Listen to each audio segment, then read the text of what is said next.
terutama kalau yang di daerah pecinan ya, banyak kenangan-kenangan dari kakek nenek, oma opa, om tante itu kulinernya tuh lucu-lucu gitu, macam-macam namanya, dari yang makanan ringan sampai makanan berat, dari jenis aneka jenis minumannya pun dari yang biasa-biasa sampai yang alkohol itu juga mereka provide gitu kalau di sini.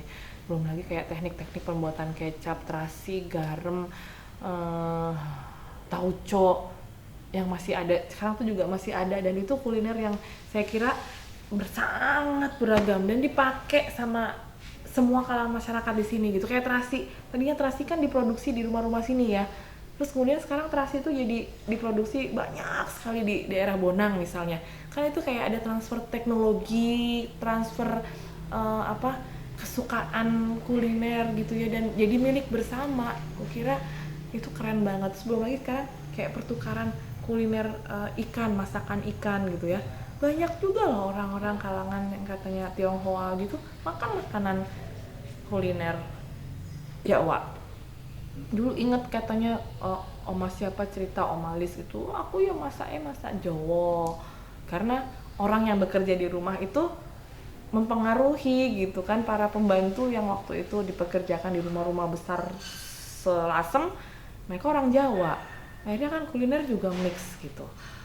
Belum lagi, apa ya, mungkin banyak juga orang-orang yang pengen eksperimen rasa gitu, jadi mereka walaupun kalangan Tionghoa tapi gue juga mau wisata kuliner loh zaman dulu gitu kan. Zaman dulu itu terjadi saya kira, karena mereka punya kenangan-kenangan makanan-makanan lokal. Mereka nggak bikin mie gitu, nggak populer, tapi mereka lebih banyak bikin masakan-masakan lokal. Untuk kuliner sih kaya banget ya di sini saya kira. Waduh, yang lucu itu di beberapa rumah kayak misalnya di Nyahlasem itu ada, apa, buku tulis gitu ya, tulisan tangan para nyonya-nyonya, dan itu resep masakan. Kalau lihat variasi resep masaknya itu dari masakan Londo sampai masakan Jawa. Keren, keren. Dari buku aja bersirap nih. Dan mereka menulis loh, jadi di rumah-rumah tuh yang saya ke Oma Nike, yang kemana, terus saya tanya ke Om Santio, ada dulu mamahnya tuh nulis resep gitu.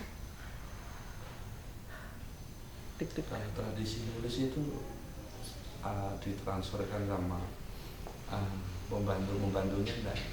Menulis, Iya. saya kira mungkin ada, tapi ada kebanyakan enggak, karena mungkin pembantu-pembantu yang bekerja di sini pada waktu itu, apa, belum ada kemampuan menulis ya. Saya kira belum ada kemampuan baca tulis gitu kebanyakan. Contohnya dia Mbah Ginah di sini yang tidak bisa menulis, tidak bisa membaca, jadi mereka tidak bisa transfer, tapi teknik mereka bisa memorize dengan sangat jeli ya. Si Mbah ini usia 70 lebih, 9 mungkin 80, dia masih tahu, bisa cerita cara bikin pertelo, bisa cerita cara nggelepung gitu kan. Betapa teknologi itu ya transfernya karena mereka biasa mengerjakan, nyonyanya menulis, apa, pembantunya mengerjakan gitu ya. Ya udah, memorinya ada di situ gitu.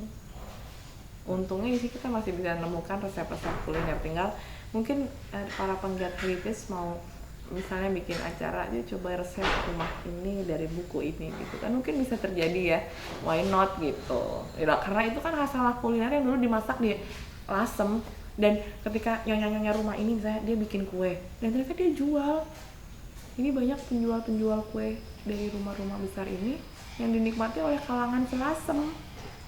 Nah, sampai sekarang di Karangturi Gang 1 itu isinya emak-emak, mbak-mbak, ibu-ibu yang kulinernya emang udah 25 tahun, 35 tahun masih eksis sampai sekarang dengan teknik memasak yang masih turun-temurun itu. Sangat rinci bumbu-bumbu. Ya belum lagi kuliner pesisir lah, nggak hanya kuliner Jawa gitu ya, kuliner pesisir yang mix macem-macem bumbunya. Kemudian kuliner sini, kuliner pegunungan, kuliner daerah persawahan gitu kan. Ih, kaya banget saya. Keren. Dari garam sampai ke asam gitu. Ya itu dah. Keren kan. Apalagi itu cerita bekas sama itu aku nggak tahu bentuknya kayak apa, tapi kayaknya legendaris banget zaman dulu.